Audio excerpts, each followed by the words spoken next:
नमस्कार विद्यार्थी मित्रांनो, तुमच्या सर्वांचं स्वागत आहे आपल्या नवीन एका व्हिडिओमध्ये। या व्हिडिओमध्ये आपण पोलीस भरतीसाठी उपयुक्त असणारे अत्यंत महत्त्वाचे जनरल नॉलेजचे प्रश्न पाहणार आहोत। चला तर आपल्या प्रश्नांना सुरुवात करूयात। प्रश्न पहिला, मनसर टेकड्या खालीलपैकी कोणत्या जिल्ह्यात आहेत? पर्याय क्रमांक 1 गडचिरोली, पर्याय क्रमांक 2 गोंदिया, पर्याय क्रमांक 3 अमरावती आणि पर्याय क्रमांक 4 नागपूर। हा प्रश्न चंद्रपूर पोलीस भरती 2016ला विचारलेला आहे आणि या प्रश्नाचे योग्य उत्तर आहे पर्याय क्रमांक 4 नागपूर। लक्षात ठेवायचं आहे, मनसर टेकड्या या नागपूर जिल्ह्यामध्ये आहेत। प्रश्न दुसरा, भारतीय रेल्वेचे सर्वात उंचीवरील रेल्वे स्थानक खालीलपैकी कोणते?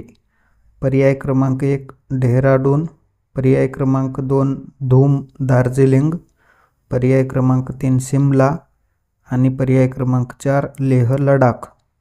तर या प्रश्नाचे योग्य उत्तर आहे पर्याय क्रमांक 2 धूम दार्जिलिंग, भारतातील रेल्वेचे सर्वात उंचीवरील रेल्वे स्थानक। प्रश्न तिसरा, ग्रामस्तरावरील महसूल खात्याचे दप्तर कोण सांभाळतो? पर्याय क्रमांक 1 पोलीस पाटील, पर्याय क्रमांक 2 तलाठी, पर्याय क्रमांक 3 ग्रामसेवक आणि पर्याय क्रमांक 4 सरपंच। तर या प्रश्नाचे योग्य उत्तर आहे पर्याय क्रमांक 2 तलाठी। महसूल खात्याचे दप्तर तलाठी सांभाळतो, तर गावामध्ये जन्म मृत्यूची नोंद ग्रामसेवक ठेवत असतो आणि गावामध्ये कायदा व सुव्यवस्थेची जबाबदारी पोलीस पाटील हे पार पाडतात। प्रश्न चौथा, 73 आणि 74वी घटना दुरुस्ती खालीलपैकी कशाशी संबंधित आहे? पर्याय क्रमांक 1 राज्य पुनर्रचना आयोग, पर्याय क्रमांक 2 मतदाराचे वय, पर्याय क्रमांक 3 स्थानिक स्वराज्य संस्था आणि पर्याय क्रमांक 4 जम्मू काश्मीर। तर या प्रश्नाचे योग्य उत्तर आहे पर्याय क्रमांक 3 स्थानिक स्वराज्य संस्था। 73 आणि 74वी घटना दुरुस्ती ही स्थानिक स्वराज्य संस्थेशी संबंधित आहे। प्रश्न पाचवा, ग्राहक संरक्षण कायदा संसदेत कोणत्या वर्षी पास करण्यात आला? पर्याय क्रमांक 1 1987, पर्याय क्रमांक 2 1986, पर्याय क्रमांक 3 1994 आणि पर्याय क्रमांक 4 1995।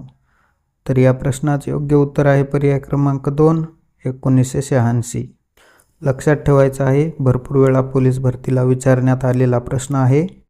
प्रश्न सहावा, टीव्ही दूरदर्शन म्हणजेच टीव्हीला मराठीमध्ये दूरदर्शन म्हणतात, तर मोबाईलला मराठीमधून काय म्हणतात?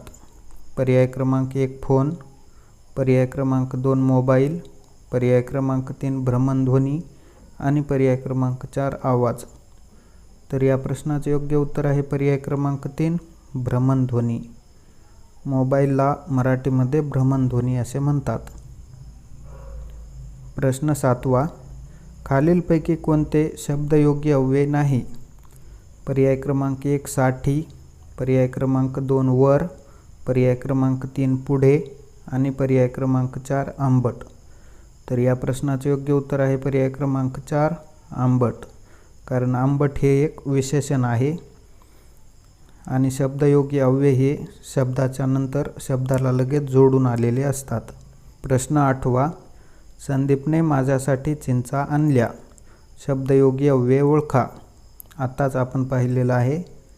पर्याय क्रमांक 1 संदीप, पर्याय क्रमांक 2 साठी, पर्याय क्रमांक 3 आणल्या आणि पर्याय क्रमांक 4 चिंचा। तर या प्रश्नाचे योग्य उत्तर आहे पर्याय क्रमांक 2 साठी। कुणासाठी? माझ्यासाठी। माझ्या या शब्दाला जोडून आलेलं साठी हे आहे आणि म्हणून ते शब्दयोगी अव्ययाचं काम करतं। प्रश्न 9वा, मी शाळेत पाऊल ठेवले आणि पावसाला सुरुवात झाली, उभयान्वयी अव्यय ओळखा। उभयान्वयी अव्यय म्हणजे काय? दोन वाक्य जेव्हा एखाद्या शब्दाने जोडलेली असतात आणि त्या जोडणाऱ्या शब्दालाच उभयान्वयी अव्यय असे म्हणतात। तर पर्याय क्रमांक 1 मी, पर्याय क्रमांक 2 पावसाला, पर्याय क्रमांक 3 झाली आणि पर्याय क्रमांक 4 आणि.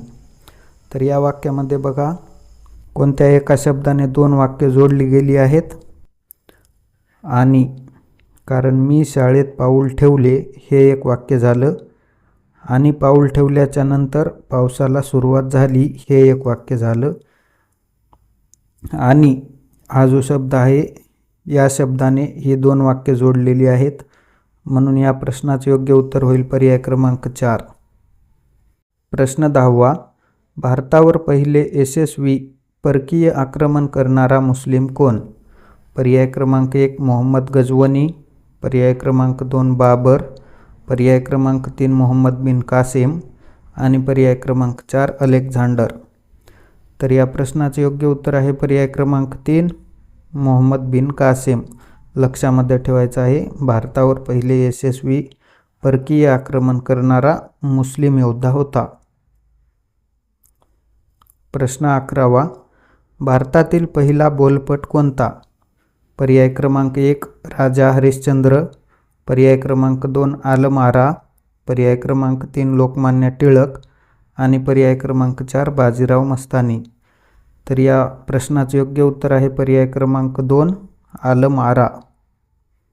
आणि या चित्रपटाचे दिग्दर्शक अरशद इराणी हे होते आणि हा चित्रपट मुंबईमध्ये 1931 या वर्षी प्रदर्शित करण्यात आला. प्रश्न 12वा, दादासाहेब फाळके पुरस्काराची सुरुवात कोणत्या वर्षी झाली? पर्याय क्रमांक 1 1949, पर्याय क्रमांक 2 1969, पर्याय क्रमांक 3 1959 आणि पर्याय क्रमांक 4 1989.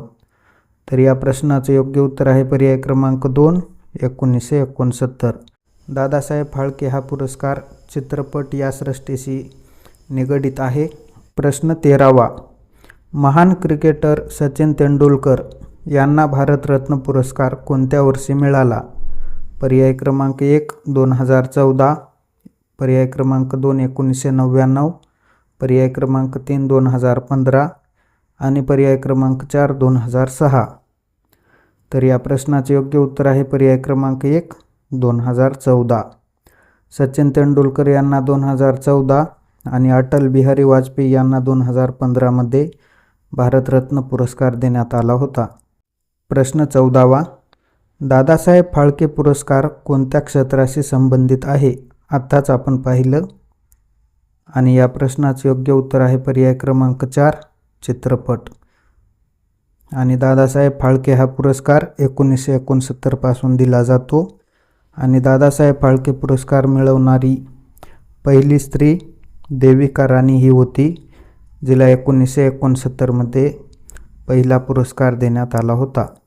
प्रश्न 15वा, यावत चंद्र दिवाकरौ या शब्दाचा अर्थ काय होईल?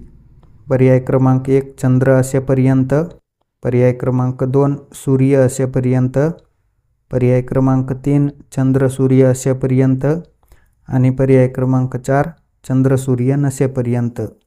तर या प्रश्नाचे योग्य उत्तर आहे पर्याय क्रमांक 3 चंद्र सूर्य असेपर्यंत, यावत चंद्र दिवाकरौ.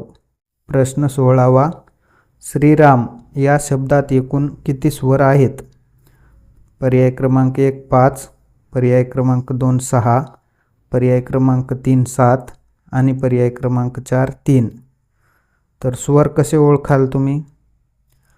श अधिक र अधिक ई, दीर्घ ई, र अधिक आ आणि म मधील म अधिक अ असे एकूण किती आहेत? 3 स्वर आहेत. म्हणून या प्रश्नाचे योग्य उत्तर होईल पर्याय क्रमांक 4. प्रश्न 17वा, आता कुठे मला संगतीचा अर्थ कळत आहे? काळ ओळखा.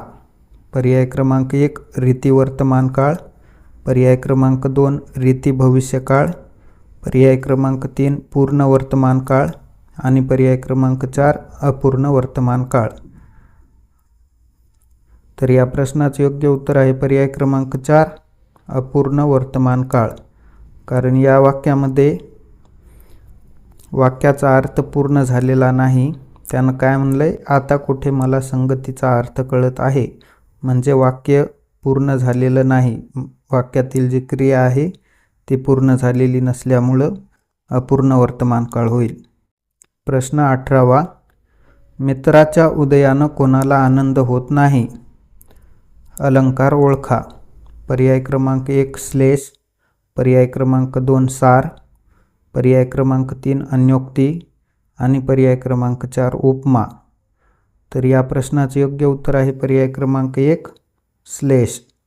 कोणता अलंकार आहे हा? श्लेष अलंकार.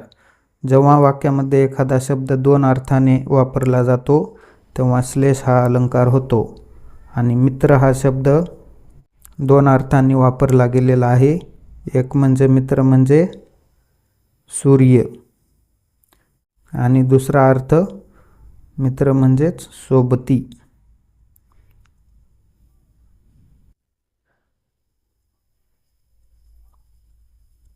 प्रश्न 19वा, पुढीलपैकी अशुद्ध शब्द ओळखा.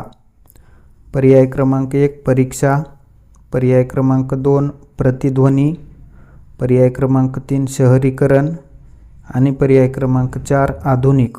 तर मित्रांनो, या प्रश्नाचं उत्तर कमेंटमध्ये तुम्ही सांगायचं आहे. चुकलं तर चुकू द्या, पण सांगण्याचा प्रयत्न करा. प्रश्न 20वा, पुढीलपैकी देशी शब्द ओळखा. पर्याय क्रमांक 1 सौदागर, पर्याय क्रमांक 2 फणस, पर्याय क्रमांक 3 इडली आणि पर्याय क्रमांक 4 कंबर. काय सांगितले आपल्याला? देशी शब्द ओळखा.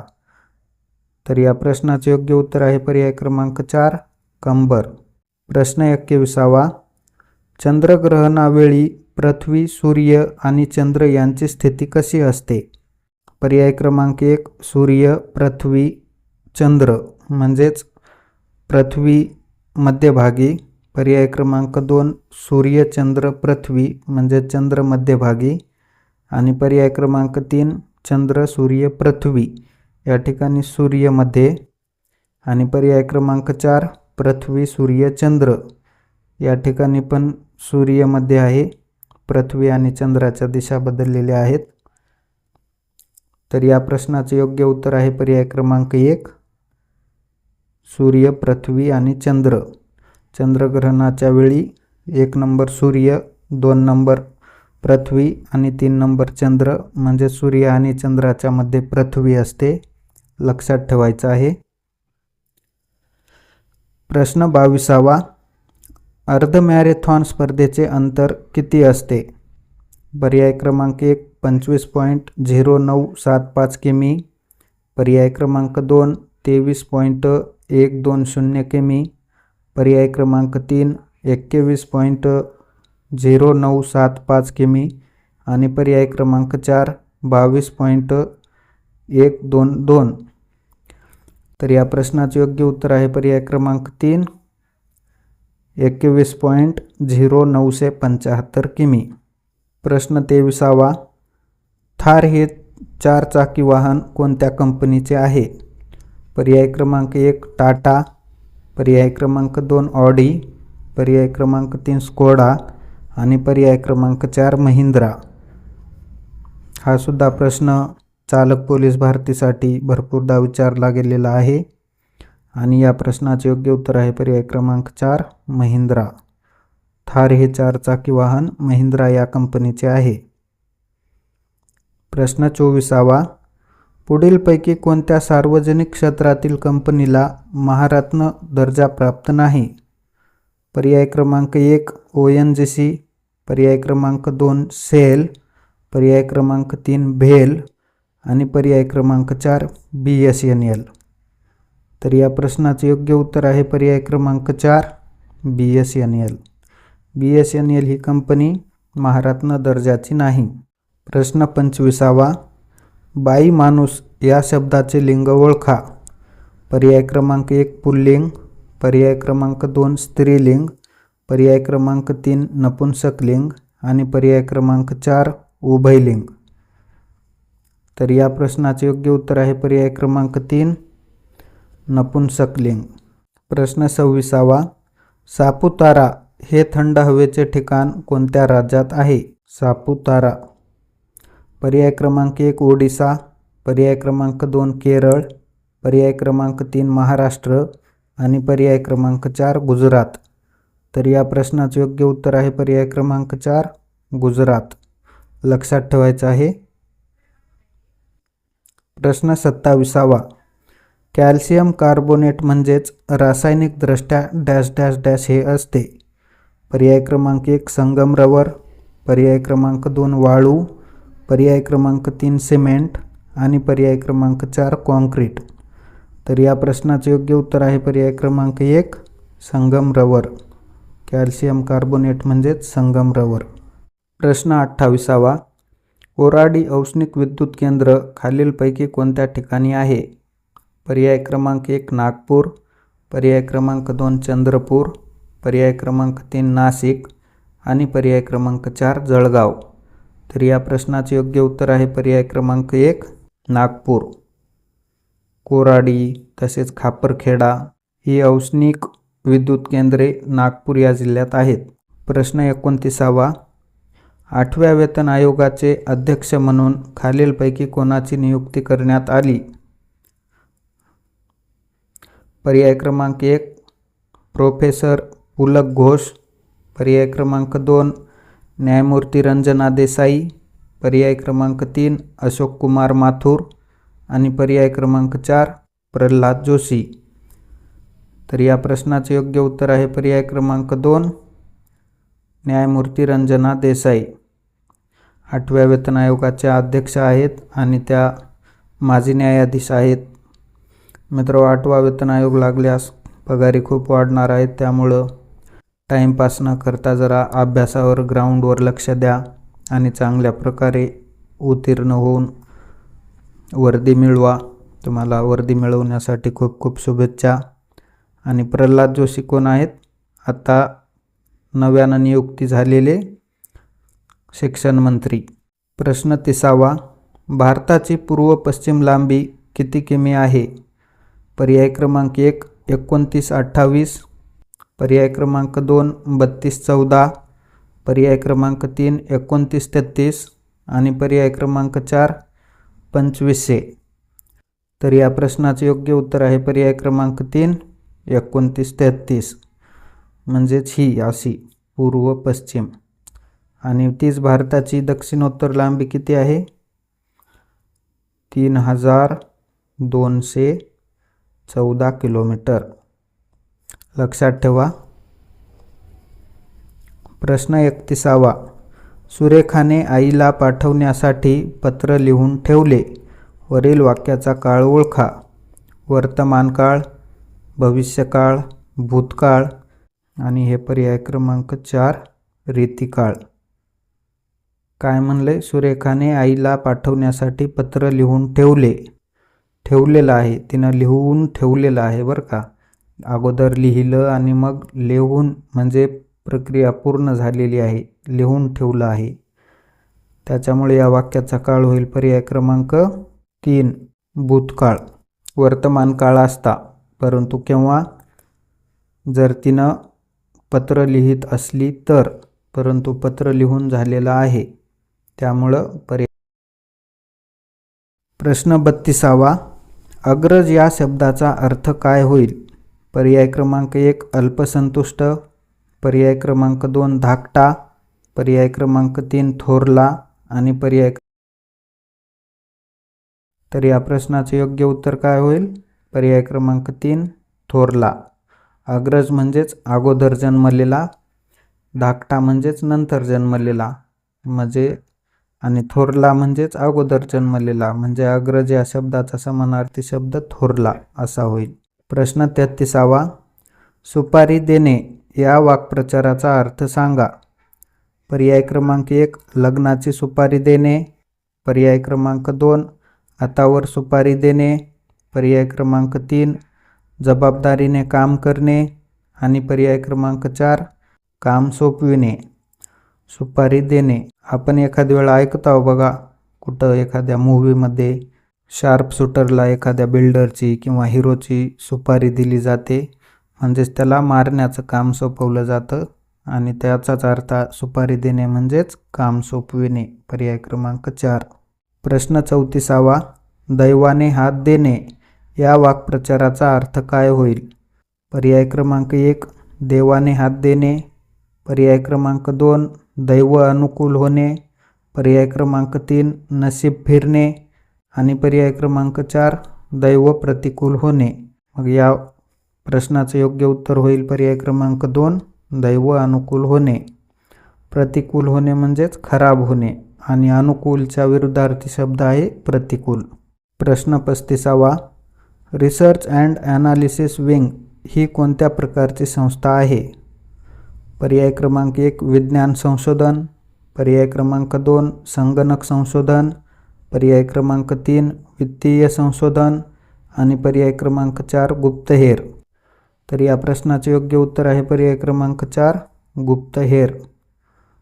रिसर्च अँड ॲनालिसिस विंग म्हणजेच आपण काय म्हणतो शॉर्टकटमध्ये RAW रॉ. भारताची ही गुप्तचर संस्था आहे. प्रश्न 36. फोर्स 1 या दहशतवाद विरोधी पथकाचे मुख्यालय खालीलपैकी कुठे आहे? पर्याय क्रमांक 1. पुणे. पर्याय क्रमांक 2. नागपूर. पर्याय क्रमांक 3. मुंबई. आणि पर्याय क्रमांक 4. नाशिक. तर या प्रश्नाचे योग्य उत्तर आहे पर्याय क्रमांक 3. मुंबई. फोर्स 1 ही दहशतवादाविरोधी लढणारी एक संस्था आहे आणि तिचं मुख्यालय मुंबई या ठिकाणी आहे. प्रश्न 37. आर्यभट्ट हा भारताचा पहिला उपग्रह डॅश डॅश डॅश रोजी अवकाशात सोडण्यात आला. पर्याय क्रमांक 1. 22 फेब्रुवारी 1950. पर्याय क्रमांक 2. 19 मार्च 1975. पर्याय क्रमांक 3. 21 एप्रिल 1975. आणि पर्याय क्रमांक 4. 19 एप्रिल 1975. तर या प्रश्नाचे योग्य उत्तर आहे पर्याय क्रमांक 4. 19 एप्रिल 1975. आणि हाच प्रश्न फिरून सुद्धा विचारला जाऊ शकतो की भारताचा पहिला उपग्रह कोणता? तर लक्षात ठेवायचा आहे कोणता आहे? आर्यभट्ट. प्रश्न 38. अल्कोहोलिक पेयांचा डॅश डॅश डॅश हा प्रमुख घटक आहे. पर्याय क्रमांक 1. Methyl alcohol. पर्याय क्रमांक 2. बेन्झीन. पर्याय क्रमांक 3. Ethyl alcohol. आणि पर्याय क्रमांक 4. यापैकी नाही.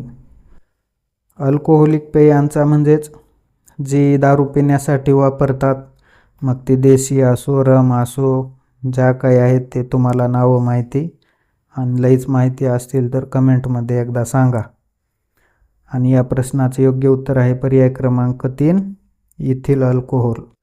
अल्कोहोलिक पेयांचा प्रमुख घटक इथिल अल्कोहोल हा आहे. प्रश्न 39. दुधाचे दह्यात रूपांतर डॅश डॅश डॅश याद्वारे केले जाते. पर्याय क्रमांक 1. जीवनसत्वे. पर्याय क्रमांक 2. जीवाणू. पर्याय क्रमांक 3. विषाणू. आणि पर्याय क्रमांक 4. कीटाणू. तर कशाद्वारे केलं जातं दुधाचं दह्यामध्ये रूपांतर? आपण रात्री दुधामध्ये थोडंसं दही टाकतो किंवा लिंबू टाकून सुद्धा दही बनवलं जातं.